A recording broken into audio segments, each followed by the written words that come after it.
ಯಾವ್ಯಾವ ರಾಶಿಯರ ಮೇಲೆ ಈ ಒಂದು ಚಂದ್ರಗ್ರಹಣದ ಎಫೆಕ್ಟ್ ಇರುತ್ತೆ ಅಂತ? 3 ರಾಶಿಯವರಿಗೆ ಬಹಳ ಮುಖ್ಯವಾಗಿ ಹೊಡೆತ ಬೀಳುವಂಥದ್ದಿರುತ್ತೆ. ಅದರಲ್ಲಿ ಪ್ರಮುಖವಾಗಿರುವಂಥದ್ದು ಅಂತ ಹೇಳಿದ್ರೆ, ಈ ಕರ್ಕಾಟಕ ರಾಶಿಯವರಿಗೆ, ಸಿಂಹ ರಾಶಿಯವರಿಗೆ, ಕುಂಭ ರಾಶಿಯವರಿಗೆ. ನವಮಂಡಲದಲ್ಲಿರೋ ಎಲ್ಲಾ ರಾಶಿಯವರ್ಗೂನು ಈ ಗ್ರಹಣ ಸಂಭವಿಸ್ತಾ ಇದೆ, ಅದರ ಪರಿಣಾಮ ಬೀಳ್ತಾ ಇದೆ. ಅತಿ ಸಂಕಷ್ಟ ಉಂಟಾಗುವಂಥದ್ದು, ಅತಿ ಹೆಚ್ಚು ಪರಿಣಾಮಗಳನ್ನು ಬೀಳುವಂಥದ್ದಂದ್ರೆ 3 ರಾಶಿಯವರು ಬಹಳ ಜಾಗೃತವಾಗಿರಬೇಕು. ಸಿಂಹ, ಕರ್ಕಾಟಕ ಮತ್ತೆ ಕುಂಭ ರಾಶಿಯವರು. ಓಕೆ. ಸೊ ಗುರುಗಳೇ, 3 ರಾಶಿಯವರಿಗೆ ಒಂದು ಚಂದ್ರಗ್ರಹಣದ ಎಫೆಕ್ಟ್ ಇರುತ್ತೆ ಅಂತ ಹೇಳಿದ್ರಿ. ಸಿಂಹ ರಾಶಿ, ಕಟಕ ರಾಶಿ ಹಾಗೂ ಕುಂಭ ರಾಶಿಯವರಿಗೆ. ಹೌದು. ಯಾವ ತರಹದ ಎಚ್ಚರಿಕೆಯಿಂದ ಇರಬೇಕು ಮತ್ತೆ ಏನ್ ಎಫೆಕ್ಟ್ ಈ ರಾಶಿಯವರ ಮೇಲೆ ಇರುವಂತದ್ದು? For business and personal promotions in Suman TV Kannada, please contact 9686376663. ನೋಡಿ, ಸಿಂಹರಾಶಿಯಲ್ಲೇ ಈ ಗ್ರಹಣ ಸಂಭವಿಸ್ತಾ ಇರೋದ್ರಿಂದ ಆದಷ್ಟು ಸಿಂಹರಾಶಿಯವರು ಕೇತುಗ್ರಸ್ತ ಈ ಚಂದ್ರಗ್ರಹಣ ಸಂಭವ ಏನಿದೆ, ಇದರಿಂದ ಒಂದಷ್ಟು ಕೆಲಸದ ವಿಚಾರದಲ್ಲಿ ತೊಂದರೆ ಆಗಬಹುದು. ಒಂದಷ್ಟು ಈ ಕೆಲವೊಂದು ರಾಜಕೀಯದಲ್ಲಿ ಇರುವಂಥವ್ರು ಬಹಳ ಜನ ಇದ್ದಾರೆ. ಅವ್ರಿಗೆ ಸ್ಥಾನ ಬದಲಾವಣೆ ಆಗುವಂಥದ್ದು, ಅಧಿಕಾರದಿಂದ ಕೆಳಗಡೆ ಇಳಿಯುವಂಥ ಸಾಧ್ಯತೆ ಇರುತ್ತೆ.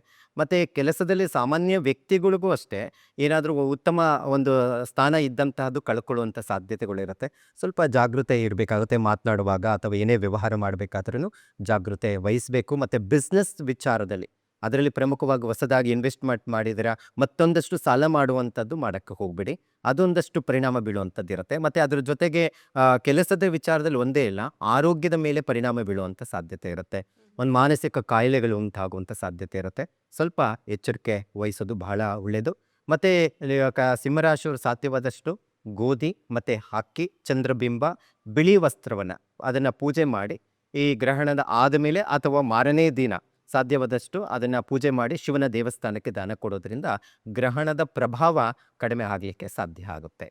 ಇನ್ನು ಕರ್ಕಾಟಕ ರಾಶಿಯವರಿಗಂತೂ ರಾಷ್ಟ್ರಾಧಿಪತಿ ಕೇತುಗ್ರಸ್ತವಾಗಿರೋದ್ರಿಂದ, ಯಾಕಂದರೆ ರಾಷ್ಟ್ರಾಧಿಪತಿನೇ ಚಂದ್ರ, ಹಾಗಾಗಿ ಚಂದ್ರಗ್ರಹಣ ಆಗ್ತಾ ಇರೋದ್ರಿಂದ ಇವರು ಬಹಳ ಮುಖ್ಯವಾಗಿ ಜಾಗೃತೆ ವಹಿಸಬೇಕಾಗಿರುವಂಥದ್ದು. ಬಹಳ ಡಿಪ್ರೆಷನ್ಗೆ ಹೋಗುವಂಥದ್ದು, ಈಗ ಮನೋರೋಗ ಕಾಯಿಲೆಗಳು ಇರೋವಂಥವ್ರಂತೂ ಇನ್ನೂ ಹೆಚ್ಚು ಪರಿಣಾಮಗಳು ಬೀಳುವಂಥದ್ದು ಇರುತ್ತೆ. ಅಂಥವರು ಆದಷ್ಟು ಸಹ ಜಾಗೃತೆ ವಹಿಸಬೇಕಾಗುತ್ತೆ ಆರೋಗ್ಯದ ವಿಚಾರದಲ್ಲಿ. ಮತ್ತು ಅದರ ಜೊತೆಗೆ ತಾಯಿಯ ಜೊತೆ ಸಂಬಂಧ ಅಷ್ಟಾಗಿ ಇರೋದಿಲ್ಲ.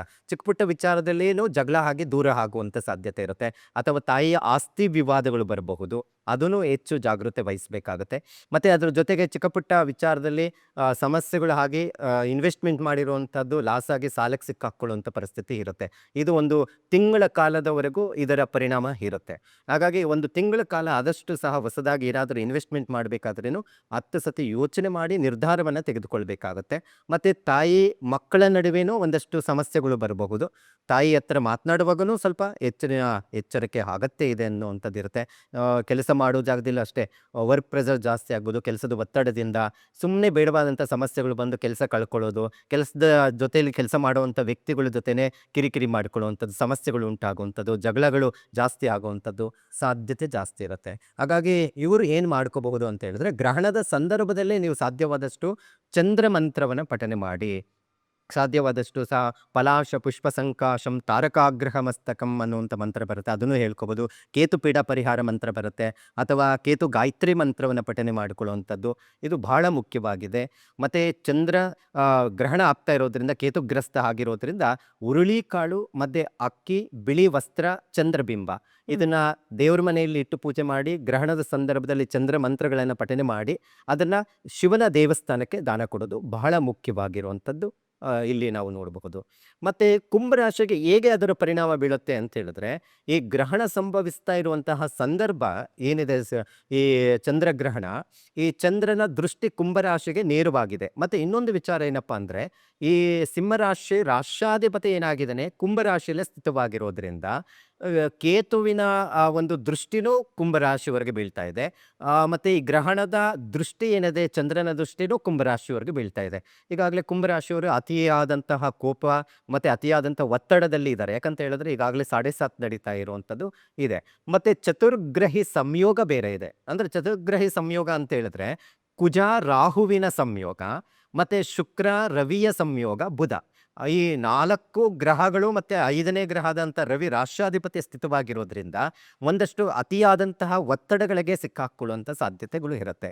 ಬೇಡವಾದಂಥ ಸಮಸ್ಯೆ ದಾರಿಯಲ್ಲಿ ಹೋಗ್ತಾ ಇದ್ರೇನು ಮೈ ಮೇಲೆ ಬರುವಂಥದ್ದು ಇರುತ್ತೆ. ಅದರಲ್ಲಿ ಪ್ರಮುಖವಾಗಿರುವಂಥದ್ದು ಏನಾದರೂ ಕೋರ್ಟು ಕಚೇರಿ ಅಥವಾ ಯಾವುದೋ ಬೇಡವಾದಂತಹ ಕೇಸ್ಗಳು ಬರುವಂಥದ್ದು, ಪೊಲೀಸ್ ಸ್ಟೇಷನ್ನು, ಇಂಥದ್ದು ಎಲ್ಲ ಸಮಸ್ಯೆಗಳು ಮೈ ಮೇಲೆ ಬರುವಂಥದ್ದು ಇರುತ್ತೆ. ಯಾಕಂತ ಹೇಳಿದ್ರೆ ಇಲ್ಲಿ ಕುಜನ ಜೊತೆ ಏನಾದರೂ ಶನಿಯ ಮನೆಯಲ್ಲಿ ರಾಹು ಜೊತೆ ಇತ್ತು ಅಂತ ಹೇಳಿದ್ರೆ ಸರ್ಜರಿಗಳು ಜಾಸ್ತಿ ಆಗುತ್ತೆ, ವಿವಾದಗಳು ಜಾಸ್ತಿ ಆಗುತ್ತೆ, ಒಂದಷ್ಟು ಕೋರ್ಟು ಕಚೇರಿ ಪೊಲೀಸ್ ಸ್ಟೇಷನ್ ಸಂಬಂಧಪಟ್ಟಂತ ತೊಂದರೆಗಳು ಅನುಭವಿಸುವಂಥದ್ದು ಇರುತ್ತೆ. ಹಾಗಾಗಿ ಕುಂಭರಾಶಿಯವರು ಬಹಳ ಜಾಗೃತೆ ವಹಿಸಬೇಕು. ಈ ಗ್ರಹಣ ಆದ 1 ತಿಂಗಳ ಕಾಲ ಅವರಿಗೆ ಒಂದಷ್ಟು ಪರಿಣಾಮಗಳು ಹೆಚ್ಚಾಗಿರುತ್ತೆ ಅಂತಲೂ ಹೇಳಬಹುದಾಗಿದೆ. ಮತ್ತು ಇವರು ಏನು ಮಾಡ್ಕೋಬಹುದು? ಸಾಧ್ಯವಾದಷ್ಟು ಕುಂಭರಾಶಿಯವರಿಗೆ ಕಪ್ಪು ಎಳ್ಳು, ಮತ್ತು ಕೇತುಗೆ ಹುರುಳಿಕಾಳು, ಮತ್ತು ರಾಹು ಬೇರೆ ಕುಂಭರಾಶಿಯಲ್ಲೇ ಇರೋದು ಉದ್ದಿನ ಕಾಳು, ಮತ್ತು ಅದರ ಜೊತೆಗೆ ಅಕ್ಕಿ, ಚಂದ್ರಬಿಂಬ, ಈ ಇಷ್ಟೋ ಧಾನ್ಯಗಳನ್ನು ಪೂಜೆ ಮಾಡಿ ಸಾಧ್ಯವಾದಷ್ಟು ಹನುಮಂತನ ದೇವಸ್ಥಾನಕ್ಕೆ ದಾನ ಕೊಡಬೇಕಾಗುತ್ತೆ. ಈ ಸಿಂಹರಾಶಿಯವರು ಮತ್ತು ಅದ್ರ ಜೊತೆಗೆ ಕರ್ನಾಟಕ ರಾಶಿಯವರು ಶಿವನ ದೇವಸ್ಥಾನಕ್ಕೆ ದಾನ ಕೊಡೋದ್ರಿಂದ ಅಂದ್ರೆ ಈ ಗ್ರಹಣ ಕಳೆದ ನಂತರ ಬಹಳ ಉತ್ತಮ ಫಲ ಕೊಡುತ್ತೆ. ಏನಾದರೂ ದೇವಸ್ಥಾನಗಳು ತೆಗೆದಿದೆ, ಅಷ್ಟೊತ್ತಿಗೆ ಎಲ್ಲ ಗ್ರಹಣ ಮುಗಿದು ಒಂದು 7-8 ಗಂಟೆಗೆ ಬೇಗನೆ ತೆಗೆದಿದ್ದಾರೆ ಅಂದರೆ ಸ್ನಾನಾದಿಗಳನ್ನು ಮಾಡಿ ಆ ದಿನನೇ ಮಾಡಬಹುದು. ಕೆಲವೊಮ್ಮೆ ಅಲ್ಲಿ ಹತ್ತಿರದಲ್ಲಿ ಸಮೀಪ ಇಲ್ಲ ಅಂದರೆ ಮಾರನೇ ದಿನನೂ ಸಹ ಈ ಗ್ರಹಣ ಶಾಂತಿ ಪೂಜೆ ಮಾಡಿರುವಂಥ ದವಸ ಧಾನ್ಯಗಳು ದಾನ ಮಾಡಲಿಕ್ಕೆ ಸಾಧ್ಯ ಆಗುತ್ತೆ. ಸಾಮಾನ್ಯವಾಗಿ ಒಂದು ವಾಡಿಕೆ ಏನಂತಂದ್ರೆ ಗ್ರಹಣ ಕಳೆದ ನಂತರ ಪೂಜಾ ವಿಧಿವಿಧಾನಗಳನ್ನ ಮಾಡುವಂಥದ್ದು, ಮನೆಯನ್ನ ಶುಚಿಗೊಳಿಸುವಂಥದ್ದು.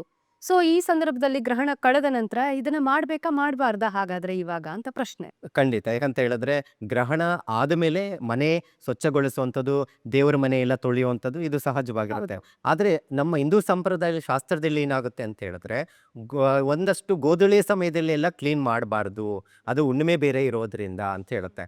ಹಾಗಾಗಿ ಆದಷ್ಟು ಮಾರನೇ ದಿನ ಮಾಡೋದೇ ಬಹಳ ಒಳ್ಳೆಯದು. ಇದು ಬಹಳ ಮುಖ್ಯವಾಗಿ. ಮತ್ತು ಕೆಲವು ನೋಡಿ ರಾತ್ರಿ ಬೆಳಗ್ಗೆ ಏನೋ ಒಂದು ಫಂಕ್ಷನ್ ಇದೆ ಅಥವಾ ಎಲ್ಲೋ ಹೋಗ್ಬೇಕಂತೇಳಿ 12 ಗಂಟೆಯಲ್ಲಿ ಪಾತ್ರೆ ತೊಳೆಯೋದು, 12 ಗಂಟೆಯಲ್ಲಿ ಬಟ್ಟೆ ಒಗೆಯೋದಾಗ್ಲಿ, ಆಚೆ ನೋಡಿದ್ರೆ ಎಲ್ಲ ಕ್ಲೀನ್ ಮಾಡಿಬಿಟ್ಟು ರಂಗೋಲಿ ಹಾಕ್ಬಿಟ್ಟಿರ್ತಾರೆ. ಅದು ದೇವತಾ ಪೂಜೆಗಳು ಬರೋದಿಲ್ಲ, ರಾಕ್ಷಸರ ಪೂಜೆಗಳಾಗಿರುತ್ತೆ. ಹಾಗಾಗಿ ಇದು ಅಷ್ಟೇ, ನಾವು ಗ್ರಹಣ ಎಲ್ಲ ಮುಗಿದು ಎಲ್ಲ ಸ್ನಾನಾದಿಗಳು ಮಾಡ್ತೀವಿ ಅಂದ್ರೇನು ರಾತ್ರಿ 9-10 ಗಂಟೆ ಆಗ್ಬಿಡುತ್ತೆ. ಸೊ ಹಾಗಾಗಿ ಆದಷ್ಟು ಮಾರನೇ ದಿನ ಮಾಡೋದು ಬಹಳ ಒಳ್ಳೆಯದು ಅನ್ನೋಂಥದ್ದು ಲೆಕ್ಕಾಚಾರ ಇದೆ. ಸರಿ. ಇವಾಗ ದಾನಗಳನ್ನ ಮಾಡ್ಬೇಕು ಗ್ರಹಣ ಕಳೆದ ನಂತರ ಅಂತ ಹೇಳಿ ಕೆಲವು ರಾಶಿಯವರಿಗೆ ಹೇಳಿದ್ರಿ, ಸಮಸ್ಯೆಗಳಿದೆ ಆ ಕಾರಣಕ್ಕಾಗಿ ಕೆಲವೊಂದು ದಾನಗಳನ್ನ ಮಾಡ್ಬೇಕಾಗತ್ತೆ ಅಂತ.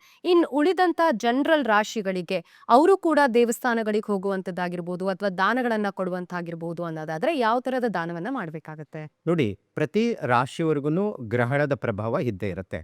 ಆದರೆ ಅತಿ ಹೆಚ್ಚು ಪರಿಣಾಮ ಬೀಳುವಂಥವ್ರು ಮಾಡಲೇಬೇಕಾದಂಥ ವಿಚಾರ ಇದು. ಆದರೆ ಮೇಷರಾಶಿಯವರಾಗಬಹುದು, ವೃಷಭ ರಾಶಿಯವರೆಗೂ ಆಗಬಹುದು, ಅಥವಾ ಮಿಥುನ ರಾಶಿಯವರಾಗಬಹುದು, ಅವ್ರದ್ದೇ ಆದಂತಹ ಒಂದಷ್ಟು ಚಂದ್ರನ ಪ್ರಭಾವಕ್ಕೆ ಒಳಗಾಗಿದ್ರೆ ಅದು ಪರಿಣಾಮ ಇದ್ದೇ ಇರುತ್ತೆ. ಹಾಗಾಗಿ ಪ್ರತಿಯೊಬ್ಬರೂ ಸಹ ಚಂದ್ರನ ಬಿಂಬ ಸಿಕ್ಕೇ ಸಿಗುತ್ತೆ ನಿಮಗೆ. ಹಕ್ಕಿ, ಮತ್ತು ಈಗ ಸಂಭವಿಸ್ತಾ ಇರುವಂಥದ್ದು ಕೇತುಗ್ರಸ್ತ ಚಂದ್ರಗ್ರಹಣ. ಹಾಗಾಗಿ ಕೇತುಗೆ ಧಾನ್ಯ ಯಾವುದು? ಹುರುಳಿಕಾಳು ಬರುತ್ತೆ ಅಲ್ವಾ? ಅಕ್ಕಿ, ಹುರುಳಿಕಾಳು, ಚಂದ್ರಬಿಂಬ ಮತ್ತು ಅದ್ರ ಜೊತೆಗೆ ಬಿಳಿ ವಸ್ತ್ರ, ಇಷ್ಟೂ ಸಹ ನೀವು ಮನೆಯಲ್ಲೇ ಆಚರಣೆ ಇದೆ ಅಂತ ಹೇಳಿದ್ರೆ ಮನೆಯಲ್ಲೇ ಇಟ್ಟು ಪೂಜೆ ಮಾಡಿ ಅದನ್ನು ದಾನ ಮಾಡಬಹುದು. ಇಲ್ಲ ಅಂತ ಹೇಳಿದ್ರೆ ನೀವು ಎಲ್ಲಾದರೂ ಸಿದ್ಧಿ ಮಾಡ್ಕೊಳ್ಬೇಕು, ಒಂದು ನದಿ ಸ್ನಾನ ಮಾಡ್ಕೊಳ್ಳೋಣ ಅನ್ನುವಂಥ ಅಭಿಪ್ರಾಯ ಇತ್ತು ಅಂತ ಹೇಳಿದ್ರೆ ಆ ದಿನ ಸಮುದ್ರದ ತೀರ ಅಥವಾ ಏನಾದರೂ ನದಿ ತೀರದಲ್ಲಿ ಇತ್ತು ಅಂತ ಹೇಳಿದ್ರೆ ಅಲ್ಲಿ ಸ್ನಾನಾದಿಗಳನ್ನು ಮಾಡಿ ಅಲ್ಲಿ ಪೂಜೆ ಪುನಸ್ಕಾರಗಳನ್ನು ಮಾಡಿ ಅದನ್ನು ದಾನ ಮಾಡೋದು ಬಹಳ ಮುಖ್ಯವಾಗಿ ಫಲಗಳು ಕೊಡುತ್ತೆ.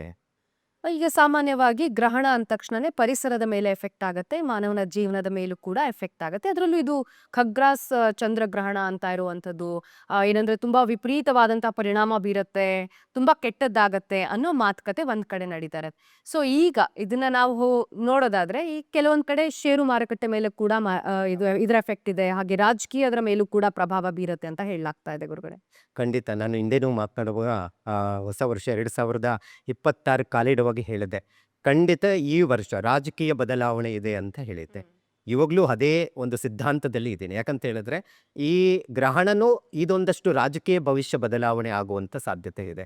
ಯಾಕಂತ ಹೇಳಿದ್ರೆ ನೋಡಿ, ಈ ಚಂದ್ರ ಗ್ರಹಣಕ್ಕೆ ಒಳಗಾಗಿರೋದ್ರಿಂದ ವೃಷಭ ರಾಶಿಗೆ ಚಂದ್ರ ಪರಮೋಚ್ಚ ಸ್ಥಾನದಲ್ಲಿ ಇರ್ತಾನೆ. ವೃಷಭ ರಾಶಿಗೆ, ವೃಶ್ಚಿಕ ರಾಶಿಗೆ ಅತಿ ನೀಚಕರವಾಗಿ ನೀಚ ಸ್ಥಾನದಲ್ಲಿ ಇರ್ತಾರೆ. ಯಾವಾಗ ಗ್ರಹಣಕ್ಕೆ ಒಳಗಾಗುತ್ತಾರೋ ಈ ವೃಶ್ಚಿಕ ರಾಶಿಯವರಿಗೆ ಅಧಿಕಾರವನ್ನೇ ಕಳ್ಕೊಳ್ಳುವಂಥ ಸಾಧ್ಯತೆ ಇರುತ್ತೆ.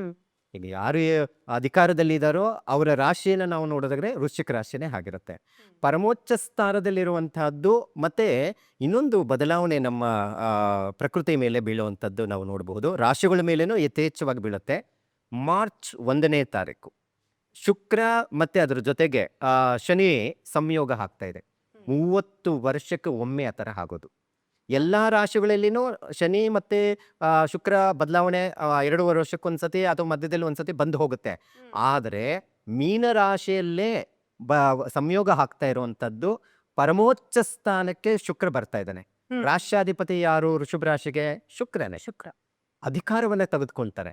ಯಾರು ವೃಷಭ ರಾಶಿಯವರಿದ್ದಾರೋ ಅದು ಚಿಕ್ಕ ಸ್ಥಾನದಲ್ಲಿರಬಹುದು ಅಥವಾ ಯಾವುದೋ ಒಂದು ದೊಡ್ಡ ಸ್ಥಾನದಲ್ಲಿರಬಹುದು, ಅಂಥವರಿಗೆ 1 ತಿಂಗಳ ಕಾಲದವರೆಗೂ ಪರಮೋಚ್ಚ ಸ್ಥಾನದಲ್ಲಿ ಇರ್ತಾನೆ. 30 ವರ್ಷಕ್ಕೆ ಒಂದೇ ಸತಿ ಈ ತರ ಆಗುವಂಥದ್ದು. ಸೊ ಈ ಗ್ರಹಣದ ಪ್ರಭಾವನು ವೃಷಭ ರಾಶಿಯವರಿಗೆ ಬಹಳ ಉತ್ತಮವಾದಂತಹ ಒಂದು ಅಧಿಕಾರ ಸ್ಥಾನ ಸಿಗ್ಲಿಕ್ಕೆ ಸಾಧ್ಯ ಆಗುತ್ತೆ. ಇನ್ನು ಪ್ರಕೃತಿ ಮೇಲೆ ಹೇಗೆ ಪರಿಣಾಮ ಬೀಳುತ್ತೆ ಅಂತ ಹೇಳಿದ್ರೆ, ಒಂದಷ್ಟು ನೋಡಿ, ಜಲತತ್ವ ರಾಶಿ ಮತ್ತೆ ಜಲತತ್ವ ಒಂದು ಗ್ರಹ ಆಗಿರೋದ್ರಿಂದ ಒಂದಷ್ಟು ಏನಾದರೂ ಪ್ರಳಯದ ವಿಚಾರದಲ್ಲಿ ಸಮುದ್ರ ತೀರದಲ್ಲಿ ಇರುವಂಥದ್ದು ಒಂದಷ್ಟು ಏನಾದರೂ ಬದಲಾವಣೆ ಆಗ್ಬೋದು. ಈಗ ಬೇಸಿಗೆ ಕಾಲ ಜಾಸ್ತಿ ಆಗ್ತಾ ಇದೆ. ಹಾಗಾಗಿ ದಿಢೀರಂತ ಮಳೆ ಜಾಸ್ತಿ ಬಂದು ಏನಾದರೂ ಬೆಳೆಸೋಂಥ ದವಸ ಧಾನ್ಯಗಳಾಗ್ಬೋದು, ಅಥವಾ ಒಂದಷ್ಟು ಗಿಡ ಮರಗಳು ಹಾಳಾಗುವಂಥದ್ದು, ಅಥವಾ ಏನಾದರೂ ದಿಢೀರ್ ಏನಾದರೂ ನೀರಿಂದ ಅವಘಡಗಳು ಕೂಡ ಬೆಂಕಿ ಅವಘಡಗಳು ಆಗುವಂಥ ಸಾಧ್ಯತೆಗಳು ಬಹಳಷ್ಟು ಕಂಡು ಬರುತ್ತೆ. ಸ್ವಲ್ಪ ಜಾಗೃತಿ ವಹಿಸೋದು ಉತ್ತಮ.